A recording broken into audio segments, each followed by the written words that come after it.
नमस्कार मित्रों, astro talkies में आप सभी का स्वागत है। मासिक राशिफल की श्रृंखला में आज हम चलते हैं धनु राशि पर। यह जो मासिक राशिफल है वह आपके लग्न पर भी है और साथ ही साथ अगर आपका संबंध मानसिकता से है, चंद्रमा की राशि है, यानी कि आपका चंद्र अगर धनु राशि पे है तो भी यह जो मासिक राशिफल है यह आपके ऊपर लागू होता है।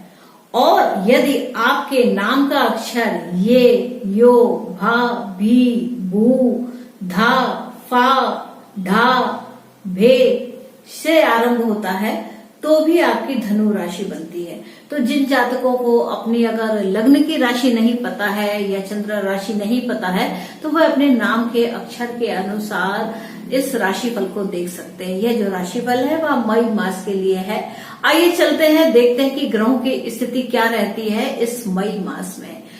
तो देखिए, यहाँ जो 1 मई से 31 मई तक ग्रहों की स्थिति रहेगी वह इस प्रकार से होगी कि सूर्य 1 से 14 मई के मध्य में मेष राशि में रहेंगे, यानी कि आपके पंचम भाव से गोचर करेंगे। और यही सूर्य आपके 14 मई के बाद से वृषभ राशि में प्रवेश कर जाएंगे। तो यहाँ पर यह महत्वपूर्ण बात है कि सूर्य का राशि परिवर्तन हमें देखने को मिलेगा, यानी कि आधे पक्ष में सूर्य देव आपके पंचम भाव में रहने वाले हैं और आधे पक्ष में सूर्य देव आपके षष्ठ भाव में रहने वाले। तब यहाँ पर जो सूर्य का गोचर है वह करेगा क्या? तो देखिए, पंचम भाव में होने से सूर्य क्या है, आपकी जो इच्छाएं, कहीं आप यह किसी सरकारी संस्थान से संबंध होना चाहते थे या आप की कुछ इच्छाएं थी या आपके कुछ ऐसे रुके हुए कार्य थे जो अभी तक संपन्न नहीं हो पा रहे थे या गवर्नमेंट से अप्रूव नहीं हो रहे थे, वह यह समय है कि आपके इस समय पर आपके वह कार्य का संपादन हो जाए। अगर आपकी सूर्य की दशा चल रही है तो यह एक ऐसा समय होगा जब आप अपनी इच्छाओं को सर्वोपरि रखेंगे, क्योंकि सूर्य ग्रहों के राजा आपके पंचम भाव है, यानी कि बस मेरी इच्छाएं यहाँ पर महत्वपूर्ण हो जाती हैं। और यहाँ पर भाग्य की भी बात आती है, क्योंकि आपके नवम भाव के स्वामी पंचम भाव में होते हैं, तो ये यानी कि क्या, आपके भाग्य का पूर्ण सहयोग मिल रहा होता है। तो ये स्थिति बहुत ही उत्तम होती है और यहाँ पर आपके भाग्य का भी पूरा सहयोग है, गवर्नमेंट का पूरा सहयोग है, आपके गुरुजनों का पूरा सहयोग होगा आपकी मनवांछित इच्छाओं को पूर्ण करने के लिए।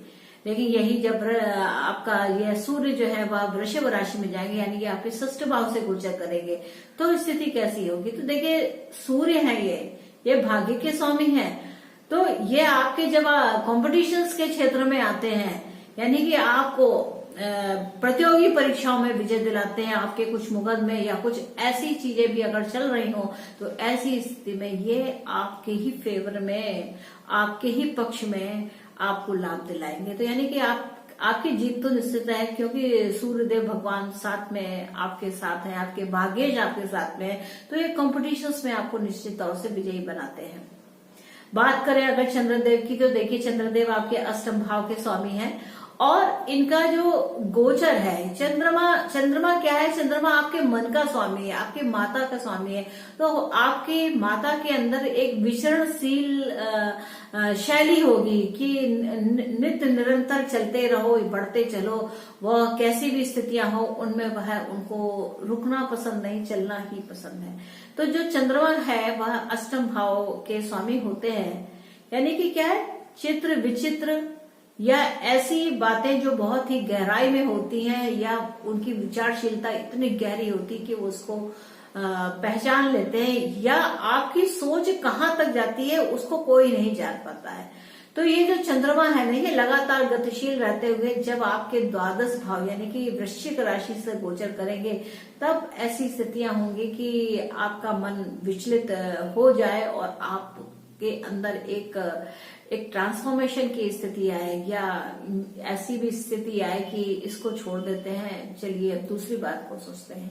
तो ये स्थिति होती है। तो यहाँ पे क्या है कि चंद्रमा जब 12वें भाव से चलता है तो पीड़ित होता है, लेकिन इस राशि के एक विशेषता है कि चंद्रमा जब षष्ठ भाव में होता है तो यह उच्च के होता है, और चंद्रमा जब अष्टम भाव में होता है तो भी यह अपनी ही राशि में होता है, यानी कि अपने घर का नुकसान नहीं होने देता। तो ये बहुत चंद्रमा की यही एक विशेषता है इस राशि यानी कि धनु राशि वालों के लिए कि इनका चंद्रमा आप विषम परिस्थितियों में यानी कि जब षष्ठ भाव से भी होकर के गुजरता है तो भी अच्छे परिणाम देता है, यानी कि आप मन से जीत लेते हैं, ये आपकी कुशलता है।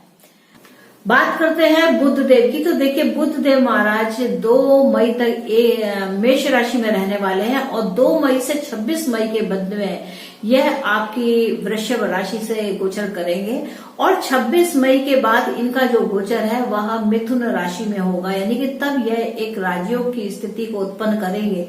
क्योंकि इस समय पे क्या है कि जब 26 मई के बाद में बुध देव जब सप्तम भाव में जाएंगे तो यहाँ पर क्या है, केंद्र का स्वामी होने के कारण केंद्र का स्वामी केंद्र में, और ऐसी स्थिति में अगर आपकी चंद्रमा में माफ कीजिए अगर बुध की दशा या अंतरदशा चल रही है तो यह स्थिति बहुत ही लाभकर होने वाली है। क्योंकि इस समय पर यह एक राजयोग यानी कि भद्र नामक राजयोग को बनाते हैं, और यानी कि भद्र क्या है, एक प्रभावशाली व्यक्तित्व है, चाहे शिक्षा को लेकर के हो, चाहे धन संपदा को लेकर के हो, चाहे किसी भी तरीके की संपदा को ले सकते। तो ऐसी स्थिति में बुध देव यहाँ पर अगर आपकी दशा महादशा सहयोग करती है तो ये एक बहुत ही अद्भुत और शक्तिशाली योग होगा। और दूसरी बात क्या है कि 29 मई 2001 को बुध देव महाराज वक्री भी हो जाएंगे। तो यह स्थिति ऐसी होगी कि यहाँ पर अगर आप देखें तो क्या है, मिथुन राशि में रह करके यह वक्री होगी तो थोड़ा सा ट्विस्ट लेंगे, यानी कि जीवन साथी के साथ कुछ कम्युनिकेशन को लेकर के कुछ यहाँ पर आप अंतर महसूस होगा। बात करें शुक्रदेव की, तो देखिए शुक्रदेव की क्या है, शुक्रदेव 1 मई से 4 मई के मध्य में मेष राशि में रहेंगे, यानी कि मेष राशि 15 दिनों तक तो अपने प्रभावशाली रहेगी, यानी कि आपके संतान के संबंध में यहाँ पर आपको प्रगति दिखाई होती हुई दिखाई देगी। और 4 मई के बाद से शुक्रदेव वृषभ राशि में आ जाएंगे, ये यानी कि ये अपनी ही राशि में आ जाएंगे। तो स्त्री पक्ष से आपको सुख की कामना करनी चाहिए, यानी कि कोई भी स्त्री पक्ष आपको यहाँ पर सुखदायक स्थिति को ला सकता है। आपके घर में ऐश्वर्य वैभव भी आकर के निवास कर सकते हैं आप, क्योंकि यह षष्ठ भाव है। आपके मामा यानी कि माता के भाई आपके लिए काफी वरदानदायक स्थिति दे सकते हैं, या उन्हें किसी प्रकार के सुख की अनुभूति हो सकती है। आप अपने एक और भी बात है कि क्योंकि शुक्र की राशि वृषभ में कई ग्रहों की स्थिति है, तो ऐसी स्थिति में क्या है कि आप कॉम्पिटिशन्स, अगर आपकी कोई प्रतियोगी परीक्षाएं चल रही हैं, आप कुछ एग्जाम्स वगैरह दे रहे हैं, तो ऐसी स्थिति में ये एक बहुत ही निर्णायक स्थिति लाएंगे और वह स्थिति काफी अच्छी होगी। तो देखिए ये बात थी सूर्य के जो इर्द गिर्द ग्रह घूमते हैं। मैं जब एपिसोड्स तैयार करती हूँ तो उसमें यह भी ध्यान रखिए कि ज्योतिष के कुछ जो तथ्य हैं महत्वपूर्ण, उनको भी आपको मैं अवगत करा सकूं। तो क्या ये सूर्य से के पास से जो ग्रह गोचर करते हैं ये उनकी स्थिति थी। तो क्या है, सूर्य है, सूर्य के बाद बुध है, बुध के बाद शुक्र है, और चंद्रमा सूर्य से तो दूर है पर पृथ्वी के निकट है। तो ये स्थिति है, निकट के ग्रहों की स्थिति है, और यह जल्दी जल्दी परिवर्तन देते हैं, जल्दी जल्दी ग्रह का फल देते हैं। ये इनकी एक अद्भुत बात होती है। वही जो मंगल है, जैसे गुरु है, शनि है और राहु केतु तो छाया ग्रह होते हैं। तो ये जब ये होते हैं, ये दीर्घगामी परिणाम देके जाते हैं, यानी कि देर से देंगे पर दुरुस्त देंगे। तो ये स्थिति होती है। तो चलिए अब मंगल की बात करते हैं। तो देखिए मंगल देव यथावत मिथुन राशि में ही है, यानी कि आपके पंचम भाव के स्वामी इस समय पर सप्तम भाव से गोचर कर रहे हैं, यानी कि आपकी जो इच्छाएं हैं उनको आपकी प्राथमिकता है। आप अपनी इच्छाओं को पूर्ण रूप से उन्हें करना चाहते हैं, उन इच्छाओं को बल देना चाहते हैं, और जिसमें आपका स्पाउस जो भी है, स्त्री या पुरुष दोनों के लिए ही है। क्या कि पुरुष है तो उसकी स्त्री और स्त्री है तो उसका पुरुष, यहाँ पर पूरी तन्मयता के साथ यहाँ पर लगा हुआ दिखाई देगा।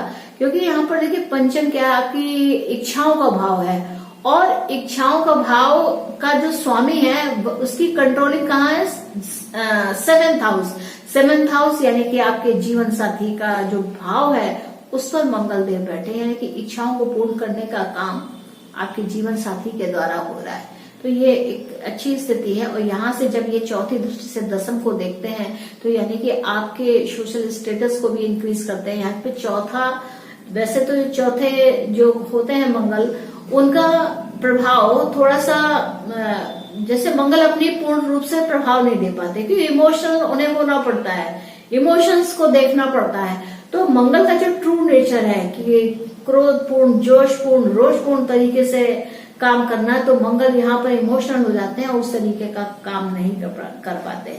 लेकिन दसम भाव जो है, दसम भाव दसम भाव में मंगल देव सही सक्षमता से परिणाम दे पाते हैं। तो यहाँ पर क्या है कि स्थिति काफी अच्छी है, आपका समाज में नाम निश्चित रूप से रोशन होगा। यही मंगल देव की जो दृष्टि है वह आपके ही देह पर जाती है, तो आपके अंदर भी यह स्थिति रहेगी कि आप काफी प्रैक्टिकल होकर के और मजबूती के साथ अपने कार्यों को करेंगे। और अष्टम अगर दृष्टि देखते हैं तो क्या है कि मंगल देव यहाँ से आपकी फैमिली के भाव को देते हैं, जहाँ पे मकर राशि होती है। तो द्वितीय भाव में देखने के कारण आपके भोजन के भाव में, आपकी वाणी के भाव में, तो यहाँ मंगल देव आपकी वाणी में विशेष बल देंगे, विशेष आप जो बात कहेंगे वो काफी मजबूत और शक्तिशाली होगी। और यह भाव क्या ले रही है, क्योंकि मकर राशि तो यहाँ पर मंगल के उच्च के परिणाम यहाँ पर दिखाई देते हैं, यानी कि फैमिली में आप अपना अच्छा खासा वर्चस्व बना के रखेंगे। तो ये मंगल की बात है।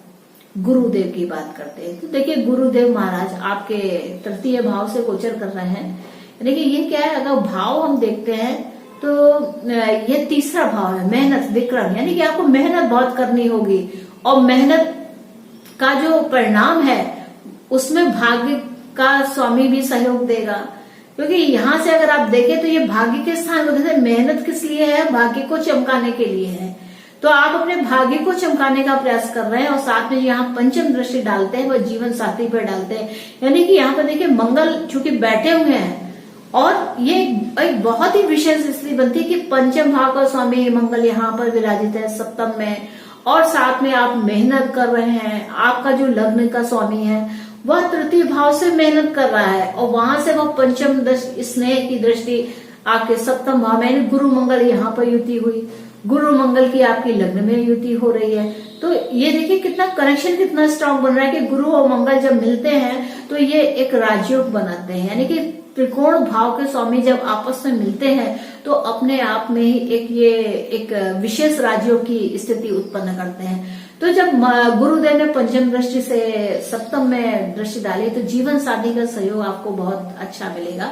साथ में क्या है, सप्तम दृष्टि मैंने भाग्य के बारे में बताया, और नवम दृष्टि देखें तो क्या है, एकादश भाव। तो कुल मिला के स्थिति क्या है कि गुरुदेव यानी कि ज्ञान, आपका एजुकेशन का पार्ट, आप जिनसे शिक्षा लेते हैं या आप जहां से सीखते हैं, तो वो जो शिक्षा है या वो जो शिक्षा पद्धति है वह आपको लाभ दे आने का काम कर रही है। और इस बीच में अगर आप देखेंगे तो क्या है कि आपका नेम एंड फेम बढ़ेगा। यहाँ पर देखिए तीनों जो भाव है वो वायु तत्व के भाव है, तीसरा का है, सप्तम, सातवां का है और 11वां, यानी कि तीनों वायु के जो साइन है, चिन्ह है, वह पूरी तरीके से गुरु के प्रभाव में है। तो गुरु क्या अग्नि तत्व है और उस पर वायु चल रही है, तो यानी कि अग्नि और बढ़ने वाली है किसकी, नेम एंड फेम की। तो चूंकि आपके लग्न का स्वामी है, लग्न का स्वामी का तृतीय भाव में मेहनत के द्वारा आप अपने जो आप करना चाहते हैं उसको कर पाने में सक्षम होंगे। तो ये गुरु की स्थिति हुई। शनि की बात करते हैं तो देखिए शनि देव क्या है, शनि देव मकर राशि में यानी कि आपके द्वितीय भाव में बैठे हुए हैं, बिल्कुल जम के उन्होंने बैठा हुआ है। लेकिन शनि देव महाराज 23 मई को थोड़ा सा ट्विस्ट लेंगे, यानी कि वक्री अवस्था में जाएंगे, यानी कि जो काम कार्य आपके कभी अधूरे रह गए थे और आप जिन्हें आप पूर्ण नहीं कर पाए थे, उन सबके संपादन का अब यह समय है। यानी कि फैमिली को लेकर के, अपने छोटे भाई बहनों की स्थिति को लेकर के आपके कुछ कर्म अभी बाकी हैं। तो ये जो 23 मई के मध्य में, 23 मई से 141 दिन के लिए जब शनि देव आप वक्री होंगे, आपके ही नहीं सभी के शनि वक्री होंगे। तो जब ये शनि देव वक्री होंगे तो ऐसी स्थिति में आप देखेंगे कि आपकी फैमिली को लेकर के, आपके छोटे भाई बहनों को लेकर के यहाँ पर कुछ ट्विस्ट आएगा, कुछ वाद विवाद भी हो सकता है, क्योंकि मंगल की भी दृष्टि है। मंगल चूंकि प्रभावी है तो मंगल यहाँ पर विजय दिलाएंगे, यानी कि जीवन साथी के द्वारा कोई विवाद की स्थिति अगर परिवार में उत्पन्न होती है तो आप अपने जीवन साथी का सहयोग अवश्य लें। शनि की अगर हम देखें, शनि जब मकर राशि में रह रहे हैं तो वहां से दृष्टि कहाँ पड़ती है, तो अगर देखें तो द्वितीय भाव से 1, 2, 3 यानी कि चौथे भाव, यानी माता को लेकर के, माता यानी कि सुख, जमीन, भूमि, भवन, वाहन आदि को लेकर के यहाँ पर स्थितियां होंगी कि शनि मेहनत से कहाँ देखते हैं, वहां से आपके चौथे भाव को देखते हैं।